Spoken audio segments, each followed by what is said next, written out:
capítulo 20 do Evangelho de João, verso de 1 a 18.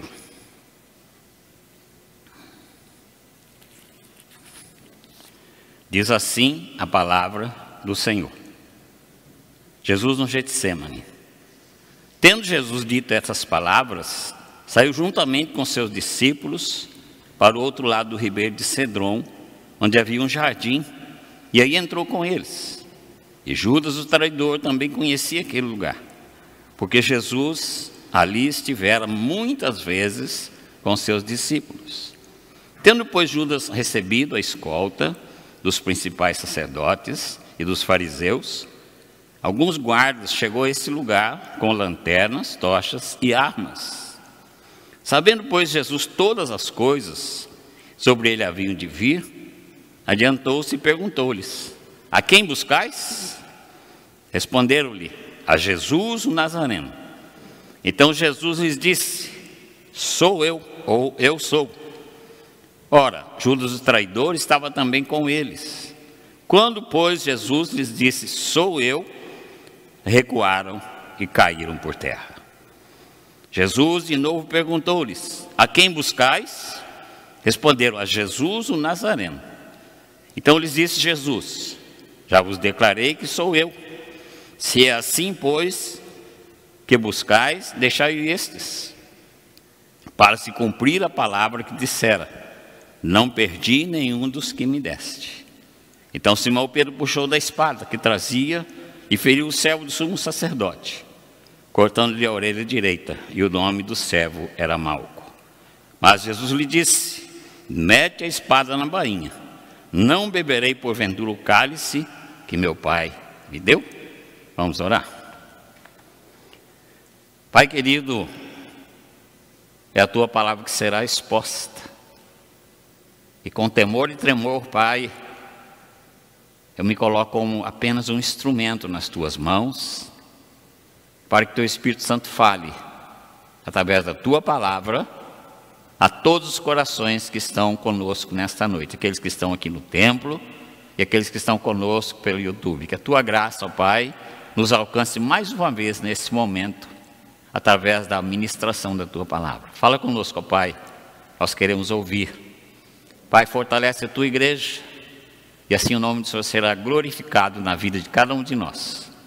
Eu oro, ó Pai, peço e me submeto à direção do Teu Espírito, em o nome do Senhor Jesus. Amém. Irmãos, podem se assentar. Irmãos, nós temos vivido momentos difíceis em que todas as pessoas usam todos os meios para poder vencer. A gente ouve muitos depoimentos nos jornais, nas reportagens, dizendo assim: pessoa lutou e venceu. Ontem eu vi uma reportagem de um senhor de 102 anos, que esteve internado 15 dias com Covid e voltou para casa. Então ele falou: eu lutei e venci. Enquanto outros mais jovens não têm tido esse privilégio. Então há uma luta. E nessa luta todos querem vencer. E usam todos os meios. Nós vemos os meios ilegais que muitos têm usado, aproveitando-se da pandemia para se enriquecer. Quer vencer também, usando meios ilegais. Mas apesar de todo o esforço, muitas pessoas não vencem e são arrastados, como se fosse uma grande correnteza, são arrastados através de problemas e dificuldades da vida. Eu recebi um telefonema de uma de nossas jovens aqui da igreja, dizendo: pastor, acabei de perder meu emprego, fui demitida. Falei: vamos orar. Então está aí a fome, está aí o desemprego e muitas outras coisas que vêm trazendo dificuldades na vida das pessoas. Por outro lado, quando a gente ouve as reportagens sobre esporte, principalmente sobre futebol, que é o esporte que eu mais gosto, Então a gente vê todos os clubes nessa época do ano buscando reforços. Por quê? Porque eles desejam a vitória. Ninguém investe para perder, mas investe procurando retorno, procurando vitórias, procurando títulos, né? E isso envolve torcedores. E como é que se comportam os torcedores diante de um jogo? Eles sentem necessidade de ver o inimigo derrotado. Essa luta começa antes do jogo, com insultos, um insultando o outro. Dizem que faz parte disso aí, né? Faz parte do momento. E quando o jogo começa, todo torcedor fica lá olhando, atento, e vendo o seu time jogar, e com vontade de jogar. Muitas vezes, esses dias de férias que a minha neta esteve aqui comigo, a gente estava assistindo o jogo, e a pessoa errava o chute, eu falava: minha filha, esse é um perna de pau, porque errou o chute. Ela falou: vovô, e quando o goleiro não pega a bola, ele é mão de pau? Eu falei: também. Então o nosso desejo, né, é que o time ganhe e a gente tem vontade de estar lá dentro. Muitas vezes o jogador faz uma jogada e fala: se fosse eu, fazia de outro jeito. E não fazia nada, né? A gente não dá nem conta mais de correr atrás da bola, né? Então, muitos ficam tão empolgados que chegam até a fazer gestos, até a chutar. Até a chutar, quando está tão envolvido assim com o seu time, com o seu futebol. E nós sabemos que isso tudo é ilusão. A pessoa fica eufórica, vai lá para o estádio e gasta dinheiro e perde a sua saúde. É tudo ilusão. Isso o seu time perde. Ele fica irado, ele quer descontar em outra pessoa, a briga das torcidas, por exemplo. Se bem que outros brigam, mesmo o time ganhando, eles brigam da mesma forma, né? Por quê? Porque são desejos da carne. Os desejos da carne que nos levam a agir desta forma. Então vivemos grandes batalhas em todas as áreas da nossa vida. Nesse texto, irmãos, o Senhor Jesus nos ensina a lutar com os nossos inimigos, e não combater pessoas, e sim o verdadeiro inimigo de nossas almas, o inimigo espiritual. Então nós vemos aqui no texto, que quando foram prender o Senhor Jesus no jardim, com apenas uma palavra: eu sou. O texto diz: sou eu. E a hora que ele disse essa palavra, seus inimigos caíram por terra. Então esse é o tema da nossa mensagem: vitória, uma vitória arrasadora. Significa uma pessoa golpeada e cair, como se fosse uma luta de boxe também. A pessoa caiu e não teve mais jeito de levantar. Então, aquele que o derrubou teve uma vitória arrasadora.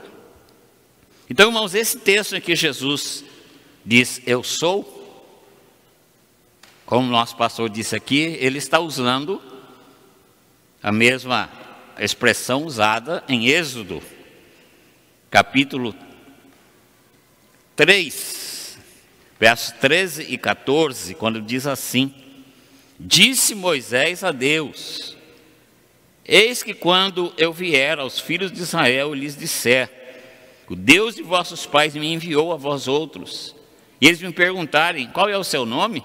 Que lhes direi? Disse Deus a Moisés: eu sou o que sou. Disse mais: assim dirás aos filhos de Israel: o eu sou me enviou a vós outros. E como nosso pastor disse aqui, é a segunda pessoa da Trindade que está ali conversando com Moisés, a mesma expressão usada aqui no texto, quando ele diz: eu sou. Então quando diz eu sou, ou sou eu, todos caíram por terra. Diz os historiadores que havia ali uma multidão. O texto também diz: havia no mínimo 200 soldados romanos. Haviam também os policiais da sinagoga, que acompanhavam os principais sacerdotes. Então havia ali muita gente naquele momento. Diz o texto que eles caíram por terra.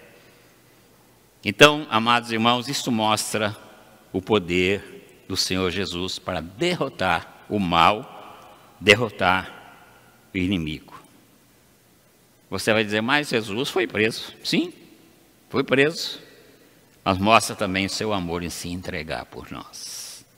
O Senhor Jesus se entregou por nós. Então aprendemos, como eu disse nesse texto com o Senhor Jesus, como obter uma vitória arrasadora sobre os nossos inimigos espirituais. E o primeiro destaque que eu faço no texto é que o servo do Senhor Jesus precisa valorizar a união. Versículo 1 e 2 diz assim: tendo Jesus dito essas palavras, saiu juntamente com seus discípulos para o outro lado do ribeiro Cedron, onde havia um jardim, e ali entrou com eles. E Judas, o traidor, também conhecia aquele lugar, porque Jesus ali estivera muitas vezes com seus discípulos. Então havia, queridos, entre Jesus e seu grupo de discipulado, uma união muito forte. Jesus estivera ali muitas vezes com seus discípulos. Estivera ali orando, estivera ali instruindo os seus discípulos. Então havia uma união muito grande entre eles. Então a primeira coisa que derruba o inimigo é a união. Principalmente a união na igreja. A união na família. União na igreja. É o Salmo 133 diz assim: quão bom e quão suave que os irmãos vivam em união. E ele termina o Salmo dizendo: porque ali ordena o Senhor a sua bênção e a vida para sempre. Então Jesus estava sempre com seus discípulos, sempre orientando, ensinando e sendo para eles um exemplo. E um dos comentaristas que eu estudei diz que por isso Judas precisou de um código para poder entregar Jesus. Porque era noite, talvez não estivesse enxergando tão bem, para não saber quem era Jesus, né, entre o grupo de discípulos que estava ali. Então Judas, com o beijo foi o código, para ele mostrar para aquelas autoridades quem era Jesus. Lucas registra o seguinte, capítulo 22, versos 47 e 48. Falava ele ainda quando chegou uma multidão. E um dos 12, chamado Judas, que vinha à frente deles, aproximando-se de Jesus para o beijar. Jesus, porém, lhes disse: Judas, com um beijo traz o Filho do Homem. Então havia união tão grande ali entre eles, entre Jesus e os discípulos, que as autoridades não tinham condições de saber definir Jesus. Então precisou de Judas, alguém que fazia parte do grupo, para entregar o Senhor Jesus. Eu me lembrei, enquanto preparava essa mensagem, de um fato ocorrido em 1984. Nós fizemos um acampamento com a mocidade, Igreja Presbiteriana do bairro Bom Retiro, em Ipatinga, lá no Vale do Aço, em Minas. E choveu muito naquele dia. Era 40 quilômetros da igreja até nesse sítio onde a gente ia ficar. Mas era estrada de terra. E o ônibus agarrou. E nós tivemos de descer, todo mundo, só ficou o motorista. O motorista falou: vocês vão ter de empurrar. Então estavam lá os rapazes, as moças, nosso presbítero, que era o conselheiro da mocidade, que era meu vice-presidente, e eu, empurrando por vários quilômetros aquele ônibus. Até que pegou um lugar mais firme e nós conseguimos chegar ao nosso destino. E quando nós chegamos ali, naquela fazenda, a esposa do fazendeiro, ele era crente da Assembleia de Deus, ele não estava naquela hora, estava ela e os filhos. Ela havia feito para a gente um café com leite, né, e uma bacia grande, cheia de bolinho de chuva. Naquela região não se conhece muito bem o pão de queijo, então era bolinho de chuva. Eu lembro aquela bacia grande. Ela falou: vocês estão cansados, sujos, vão tomar um café. Então tomamos o café e os rapazes falaram: vamos jogar bola enquanto isso? As moças foram para a cozinha para fazer a janta, o trabalho ia começar à noite, né? E nós fomos para o campo jogar futebol. E era metade grama e metade barro. Então vocês imaginam como a gente ficou, né? A gente escorregava, caía, sujava, passava a mão no rosto. E quando terminou o jogo, nós reunimos a turma para orar, agradecendo ao Senhor. E o dono da fazenda chegou, nosso irmão João. E o nosso presbítero, que era o conselheiro, foi conversar com ele, eles se conheciam. Ele falou: irmão João, eu te dou um presente se o senhor conseguir definir quem é o pastor no meio desse monte de homem sujo de barro. O irmão João falou: eu não sei, está todo mundo igual. Todo mundo sujo igual. Aí me apresentou. Então, eu estava igual aos outros. Então, eu imagino também essa cena aqui, eles dizendo: mas quem será que é Jesus desse grupo que está aí? Porque ele está tão unido com os discípulos, está tão junto com os discípulos, que a gente não sabe quem é. Queridos, o diabo luta para enfraquecer a família. Nós vemos tantos desastres nas famílias, nessa época de pandemia, a ação do diabo. O diabo luta para enfraquecer a igreja. De vez em quando, pastor Rossi, eu temos de dar um de bombeiro, né? Apagar os fogos que estão aparecendo por aí, porque alguém está falando do outro e julgando, que a gente não deve fazer, né? Mas é a função do pastor, né, reverendo? Nós temos de apagar o fogo de vez em quando. E também ele lança em confusão todos para quê? Para que haja divisão. Para que haja divisão. Por quê? A palavra de Deus diz que a nossa luta não é contra carne e sangue, mas a nossa luta é espiritual. Vivi também uma experiência certa vez, nessa mesma igreja, de Bom Retiro, lá em Ipatinga. Eu fui pastor dessa igreja há 14 anos, por isso que eu conto muita experiência de lá, né? Nós estávamos no culto, o presbítero Paulo Mendes e eu, o presbítero Paulo Mendes já está na glória, um grande amigo. E saímos, terminou o culto, eu saí na frente, ele saiu atrás. Ele tinha o costume de, a hora que acabava o culto, ele ia lá na minha Bíblia e pegava meu sermão para ficar para ele, porque ele sabia que eu tinha cópia, né? Então ele andando atrás de mim, ele puxava do meio da minha Bíblia. E nós chegamos na porta, e a primeira pessoa que saiu da igreja era o irmão que estava, aquele dia, muito bravo. E ele saiu, nem me cumprimentou, falou um monte de besteira para mim, e foi embora, bravo. O presbítero Paulo falou: mas pastor, o senhor não vai reagir, não? Ele falou tanto de besteira para o senhor aí, coisa que o senhor não merece ouvir. Eu falei: não. Falei: nossa luta não é contra carne e sangue. Falei: eu sei que o irmão mesmo não quer fazer isso comigo, mas o inimigo quer. Então eu deixei passar segunda, terça, na quarta-feira ele estaria de folga. Eu liguei para ele na terça-feira à noite e falei: amanhã, 7h30 da manhã, eu vou tomar um café com você aí. Aviso sua esposa, a mulher dele, uma mulher de oração. Conversei com ela semana passada, que ele faleceu semana passada, e eu liguei para ela para conversar com ela. Eu falei com ele: eu vou aí para a gente conversar. Ele falou: tá bom, pastor, eu espero o senhor então. Cheguei lá às 7h30, ele me recebeu muito bem. Tomamos o café, depois a esposa pegou os meninos e foi para a rua para deixar a gente conversar. Eu perguntei para ele: meu irmão, o que aconteceu domingo? Não entendi o que você fez. Ele começou a chorar. Ele era um homem grande, forte. Eu falei: ixi, um marmanjo desse chorando na minha presença, né? Ele falou: pastor, o senhor me perdoa? Eu falei: não tem nada contra você. Não fiquei com raiva de você. Eu falei: você deve ter um motivo para agir dessa forma. Ele falou: tinha sim. Eu fiz algo errado no meu serviço, e o meu chefe, meu supervisor, chamou a minha atenção na frente do meu grupo. Ele era um líder de grupo. Ele falou: eu fiquei com vergonha. E eu fiquei bravo. E eu fiquei nervoso. E eu cheguei em casa nervoso. E eu briguei com a minha esposa, e eu briguei com meus filhos. Eu falei: por isso que ela não foi na igreja com os meninos. Ele falou: não, ela não quis ir por causa disso. Ele falou: o senhor me perdoa? Eu falei: claro que perdoa. Aí citei esse texto para ele. Falei: nossa luta, meu irmão, não é contra carne e sangue. Eu falei: eu sabia que você, carne e sangue, não queria fazer isso comigo. Mas o inimigo aproveita que logo depois de um culto abençoado, né, eu recebo um cumprimento desse na porta da igreja. Eu falei com ele rindo. Ele falou: mas o senhor já me perdoou? Eu falei: já. e se tornou um grande amigo, um grande companheiro, depois desse acontecimento. Então, irmãos, o inimigo quer fazer isso, ele quer lançar confusão. Muitas vezes, na saída da igreja, alguém esquece de cumprimentar, você fala, o Mateus nem olhou para mim. E você já começa a pensar mal do Mateus, né?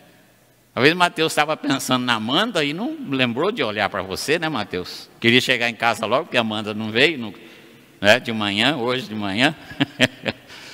Então, acontece muito isso, irmãos. E nós precisamos, pensando nessa união, saber que a nossa luta não é contra carne e sangue.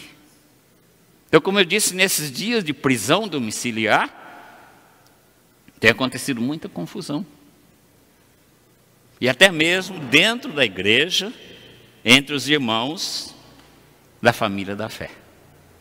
E muitas vezes, queridos, nós temos sido instrumento do inimigo para causar confusão dentro da nossa família e dentro da nossa família na fé.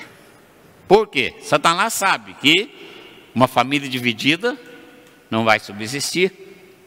O Senhor Jesus disse que uma igreja dividida não vai subsistir. O Senhor Jesus diz assim: se um reino estiver dividido contra si mesmo, tal reino não pode subsistir.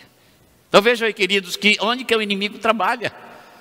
Ele trabalha exatamente em pessoas descuidadas, em pessoas que não estão vigiando e orando, para tentar disseminar a confusão na família e também na família da fé.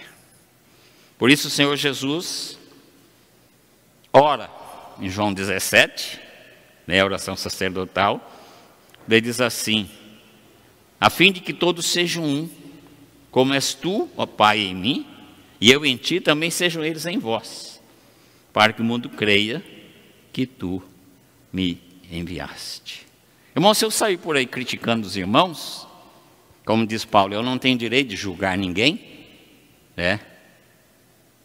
Então o que vai acontecer? Eu não vou ter condições, né, de testemunhar e de pregar o evangelho. Que a pessoa vai falar, mas você que vive falando mal do seu irmão, você vai falar de Jesus para mim? Me lembro de uma prima, já está na glória, mas ela gostava de falar um pouquinho demais. E ela foi criada pelos meus avós paternos, porque os pais dela morreram, ela ficou sozinha, então minha avó apanhou e criou. Então ela era como irmã de meu pai. Mas ela tinha assim, um respeito muito grande por meu pai, que ela chamava ele de tio, porque meu pai era o mais velho dos irmãos. Então um dia essa irmã estava em casa, ela falou, tio, a igreja do senhor não é tão crente igual a nossa. Porque lá a gente fala línguas estranhas, vocês não falam, vocês presbiterianos não falam. Aí meu pai, com muita sabedoria, meu pai era muito calmo e muito sábio, disse, pois é, minha filha, a gente não fala línguas estranhas, mas a gente aprendeu na Bíblia que a gente não deve ficar falando mal dos irmãos. E você acabou de falar mal do irmão lá da sua igreja. Nunca mais ela tocou nesse assunto. Nunca mais ela tocou nesse assunto, né? Com meu pai. Então, irmãos, nós precisamos nos cuidar para sermos uma igreja unida. Nós já temos esse nome e temos de fazer jus a esse nome. Como Jesus tinha essa unidade, essa união com seus discípulos, assim devemos ser nós. E aprendemos isto com o Senhor Jesus. Em segundo lugar, nós aprendemos com o Senhor Jesus que o servo dele precisa desenvolver a fidelidade. Versículos 4 e 9. Diz assim, versículo 4. Sabendo, pois, Jesus todas as coisas que sobre ele haviam de vir, adiantou-se e perguntou-lhe, a quem buscais? 9. Para se cumprir a palavra que dissera, não perdi nenhum dos que me deste. O Senhor dá aí um exemplo de fidelidade, em cuidar do seu rebanho, em cuidar dos seus discípulos. Eu não perdi nenhum dos que me deste. Então, queridos, nós aprendemos que o servo de Deus também derrota o inimigo através da fidelidade. Veja João 17, versículo de número 17, que diz assim: já não estou no mundo, aliás, versículo 11, já não estou no mundo, mas eles continuam no mundo, ao passo que eu vou para junto de ti, Pai, não de ti. Pai Santo, guarda-os em teu nome, que me deste, para que eles sejam um como nós o somos. Então, que haja em nós fidelidade como houve no Senhor Jesus Cristo. Me veio à mente também o texto lá de Gênesis, quando Caim mata Abel. Deus questiona Caim, fala: Caim, cadê teu irmão? Caim fala: acaso sou eu tutor do meu irmão? E nós ainda respondemos: sim, eu sou o tutor do meu irmão. Eu sou responsável pelo meu irmão. E uma das coisas que a gente faz quando a gente chama alguém aqui para a profissão de fé e batismo, a gente diz assim: a igreja faz um voto com a pessoa que está sendo recebida de orar com ele, por ele estar junto com ele. Então isso é o quê? Isso é fidelidade. Estar junto com a pessoa, que assim a palavra de Deus nos ensina. Então o Senhor Jesus conhecia muito bem a fidelidade do Pai Celestial em cumprir as suas promessas. Jesus foi preso? Foi. Jesus foi condenado? Foi. Jesus morreu? Morreu. Mas o que ele orou pouco antes? Ele diz: Pai, esse cálice é muito difícil. Esse cálice é muito amargo para eu tomar. Se o Senhor quiser, passa de mim esse cálice, mas que seja feita a tua vontade e não a minha. E Jesus sabia perfeitamente que a vontade do Pai era que ele morresse na cruz. Linguagem pesada usada por Isaías diz: ao Pai agradou moê-lo. Então Jesus tinha convicção disto, e então ele sabia que o Pai ia dar para ele o galardão assim que ele terminasse essa missão tão difícil. Então, queridos, nós aprendemos a fidelidade. E a fidelidade é sempre infalível contra os nossos inimigos. Paulo diz assim, escrevendo a Timóteo: se somos infiéis, ele permanece fiel, pois de maneira nenhuma pode negar-se a si mesmo. Contudo, irmãos, o Pai Celestial tem prazer em usar a sua fidelidade para conosco.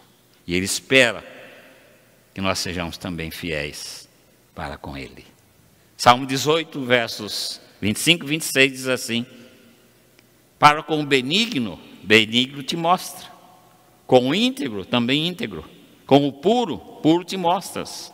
Com o perverso, inflexível. Senhor Deus quer nos honrar, amados irmãos. E o Senhor Jesus diz em Lucas 16:10: quem é fiel no pouco, também é fiel no muito. E quem é injusto no pouco, também é injusto no muito. Sermos fiéis até nas pequenas coisas nos fortalece para vencer o inimigo. E se formos infiéis, vamos fortalecer o inimigo contra nós. Me lembro, eu era evangelista em Nova Glória, Goiás. Nós tínhamos lá uma irmã muito querida, que já está na glória, irmã Anália. Bem humildezinha, bem pobrezinha, a casa dela não tinha nem piso, era aquele chão batido. Mas todo dia ela levantava, varria tudo e ficava bonitinho, né? E um dia a irmã Anália falou: pastor, eu estou muito triste. Falei: por quê, minha irmã? Ela porque eu estava olhando lá o quadro de dízimos, naquela época eu costumava pôr na parede, né? Mateus deu tanto de dízimo, Léo deu tanto, João Galo deu tanto, né? A Rutinha deu tanto, né?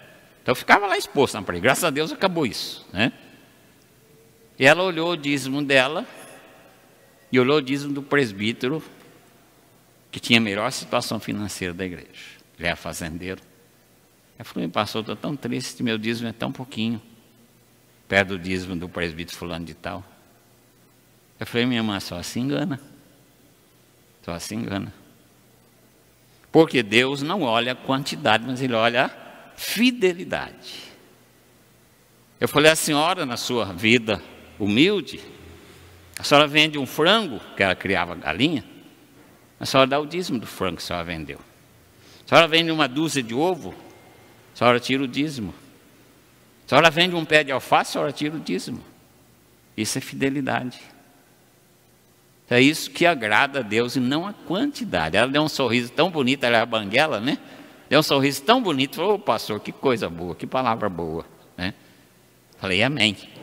Então, irmãos, a nossa fidelidade, né, nas mínimas coisas, nos fortalece contra o inimigo.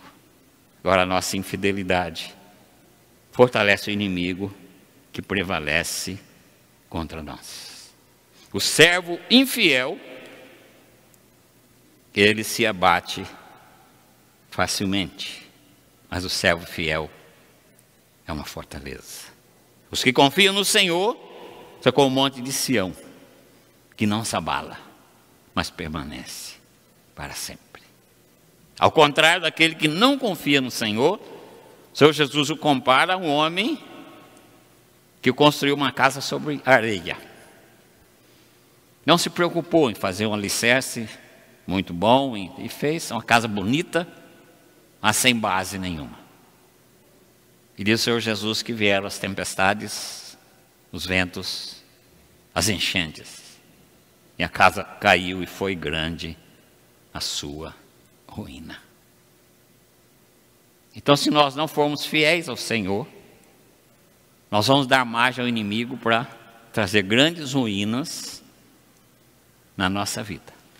Então, esse é o segundo desafio: a desenvolver a fidelidade ao Senhor Jesus, e teremos uma vitória arrasadora sobre o inimigo.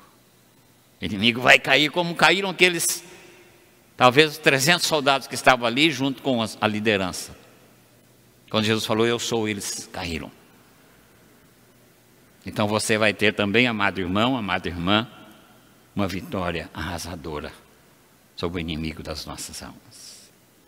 Terceiro lugar, o servo de Deus precisa desenvolver o seu caráter.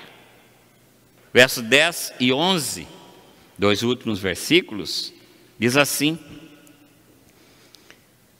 então Simão Pedro puxou da espada que trazia e feriu o servo do sumo sacerdote, cortando-lhe a orelha direita. E o nome do servo era Malco. Mas Jesus disse a Pedro: mete a espada na bainha, não beberei porventura o cálice que o Pai me deu. Pedro tinha um caráter impulsivo.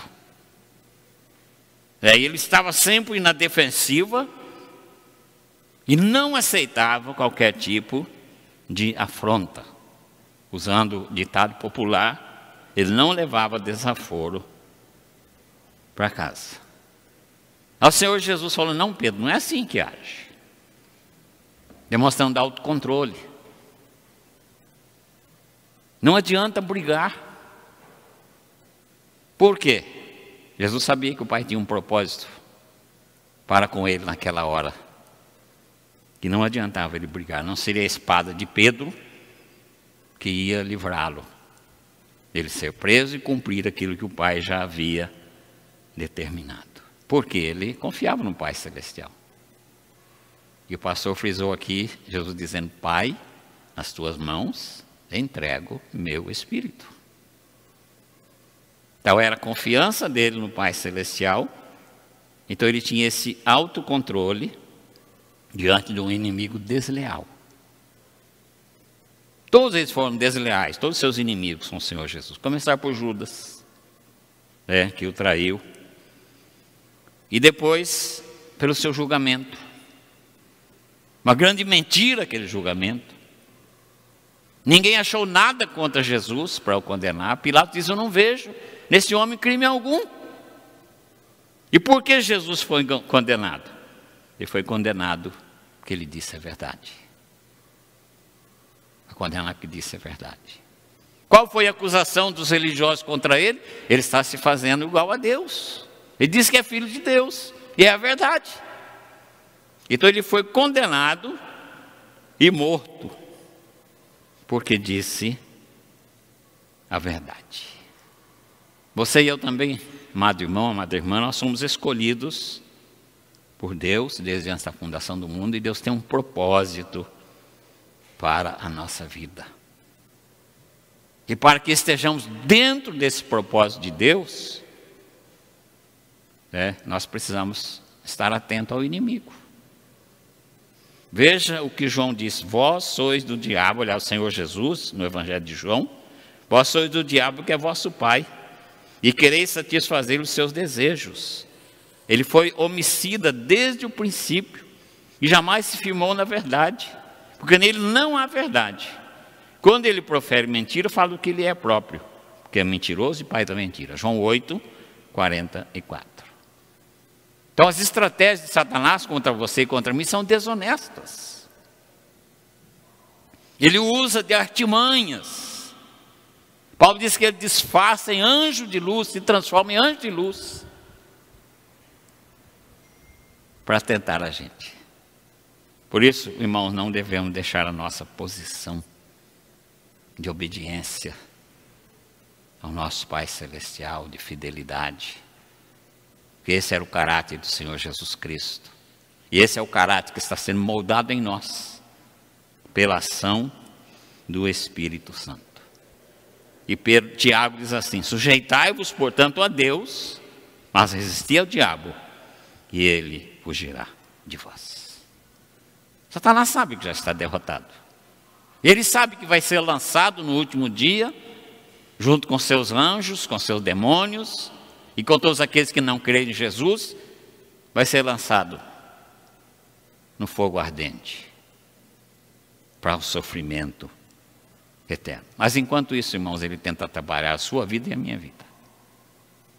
Ele quer trazer sofrimento e prejuízo às almas do salvo.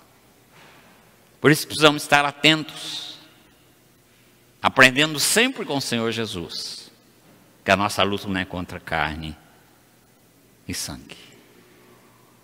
Então, às vezes as pessoas falam da gente. Não se preocupe com aquilo que estão falando de você ou fazendo contra você. Porque a luta não é contra carne e sangue. E lembre-se que o caráter de Jesus está sendo trabalhado em você, pelo Espírito Santo. E Paulo sempre dizia a Timóteo, falava o que estava acontecendo, diz: tu, porém, quer dizer, você é diferente. Você tem um compromisso com Deus. Você é diferente. Eu me lembro uma vez que eu briguei na rua, a única vez que eu me lembro, e eu era mais forte que o outro colega, né? E eu bati nele. E o povo botando fogo. Ele, vai. Então, porque ele me afrontou e eu fiquei quieto. Os outros falaram: mas você é muito mole. O sujeito falou isso sobre você e você fica aí. O inimigo tentando a gente, né? Então eu parti para cima dele e ele caiu. Levantou chorando e foi embora. Porque era tudo menino, né? E eu fiquei muito aborrecido com aquilo. E cidade pequena, todo mundo fica sabendo de tudo rapidinho. A minha cidade naquela época tinha 3.000 habitantes, né? Era desse tamanhozinho. Então eu fui para casa, falei: agora sim, vou chegar em casa, meu pai já vai estar sabendo, porque alguém já contou para ele, e eu vou levar uma prensa daquelas, né? Então eu cheguei em casa todo ressabiado, entrei pela porta do fundo, a gente sempre entrava pela porta do fundo. A mãe falou: seu pai está lá na sala te esperando. Falei: pronto, né?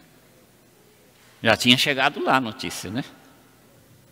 Aí eu entrei, ele estava sentado assim, muito calmo, ele falou: senta aqui perto de mim, vamos conversar.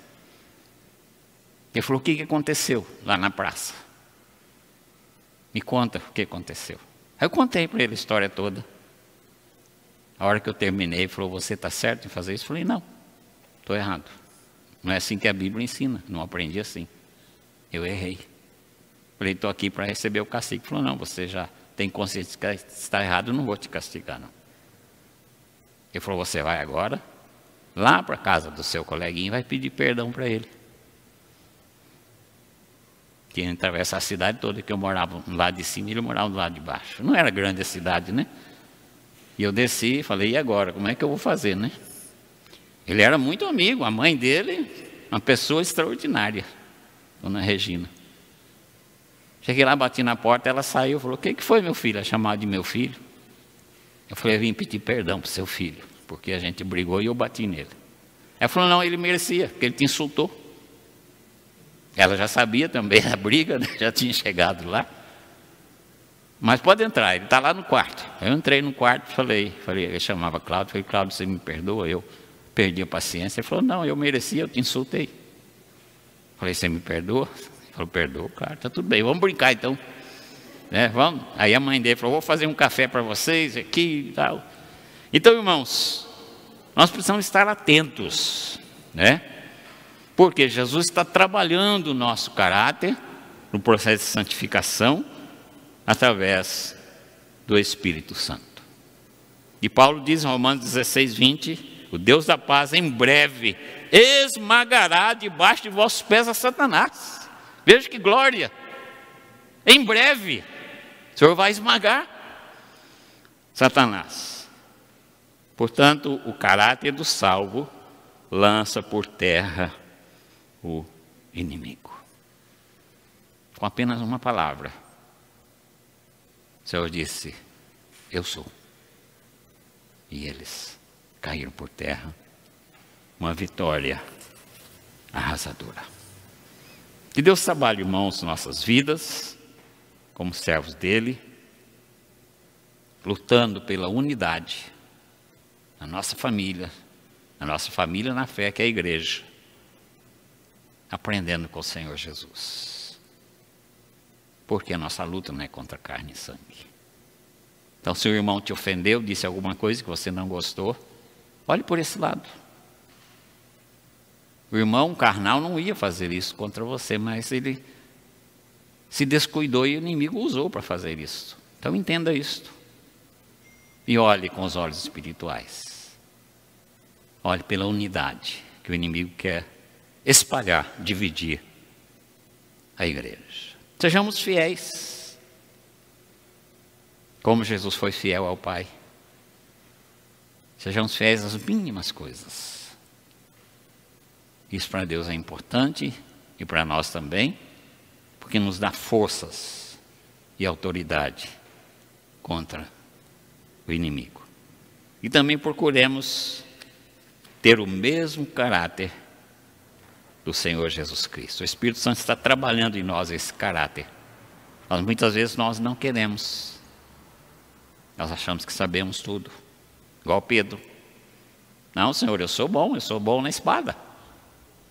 Daí eu acho que no escuro ele não viu quantas pessoas tinham ali, né? Senão não ia fazer isso, né? Acho que ele viu só o Malco na frente dele e falou, é só esse, eu vou acabar com ele agora.